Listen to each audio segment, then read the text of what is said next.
You ever bet your entire future on following your dreams only to find out the dreams don't pay rent? Yeah, same here. I'm a musician, I'm a songwriter, and I am the founder of Struggleville, a place for lost musicians to get a roadmap. For me, music was my plan from day one. While all of my friends were worried about colleges and majors, I had none of that anxiety. I had found my calling, I was very passionate about it, and I thought I was pretty good at it. And 20 years in, it is still not my career.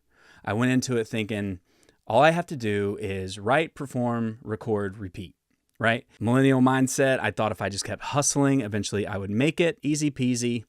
Turns out not so easy. For over a decade, I booked my own tours. I arranged all the music and the recording. I packed out, even played some sold out shows in my hometown. And of course, I made content. I threw my dignity into the social media machine, trying to post daily, struggling to post daily, and doing everything that I thought a successful musician was supposed to be doing and feeling awful. The big bucks were a no-show. The medium bucks, also a no-show. Instead, I got the trifecta. I got burnout, I got frustration, and I got the is this really my life vibe, pretty much. And right before I turned 30, I was like, I got to do something drastically different. I can't spend another decade spinning my wheels and getting nowhere. So I started a new career, a new day job at least, in advertising. And I thought with a steady paycheck, I can finally afford to reinvest in my music and I'll become a musician. This is a brilliant plan. And then I got my first job in advertising, and it moved me from Atlanta, Georgia, where I had a fan base and could sell tickets and could make some income, even if it wasn't the target income that I hoped for. And it took me to Anchorage, Alaska, where I had none of that. I had none of that fan base, and I was back to square one. I was starting over 15 years deep into a music career. And that's when I hit a hard truth. I had been treating my music like playing the lottery. It was like if I just played every day, figuratively and literally, it would magically pay off, and I was in the game. I was doing it. I was doing what I was supposed to do, but without any real strategy. I'd plan a tour, I'd plan a record, I'd plan some content occasionally, but those are all parts of a plan. I had to accept that if I really wanted my music to pay my bills, I had to stop winging it, stop half planning, and start running it like a real business. It's not a fun realization necessarily, but it is incredibly empowering, and for better or worse, no one else is coming to fix this for us. And I think that's what we kind of all wait for. We wait for that manager, that record label, that A&R person in the show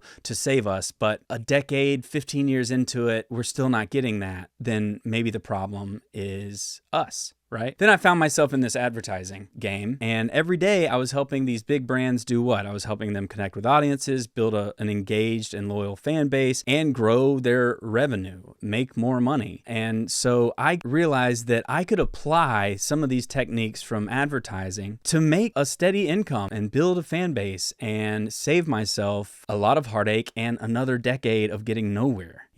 And to that extent, I even still went out and learned, and I took a lot of courses on content creation, courses on money management, courses on the algorithm. And I realized that those even still were just parts of plans. I needed a real plan that encompassed every aspect of this music business that I was trying to make a viable option for my life. And since I've done that, I have never felt more empowered, more passionate, more happy with my music. And it came from adding clarity where there was none and adding a plan where there was none. And now I'm getting results. And every week is better than the week before. And with enough of those weeks in a row, I've got a steady, viable income stream from the art that I create. It is a real thing. We can do it, but we can't do it playing the lottery, playing the viral lottery, playing the is there going to be an A&R exec at my show lottery. We have to make a real plan. And if you've never done that, it's hard to do. But with my perspectives from my years in advertising and my years of trial and error with my music career, I have developed a plan that is finally paying off. And I can help you do the same thing. And this is what I love to do. I love to talk music. I love to talk music business.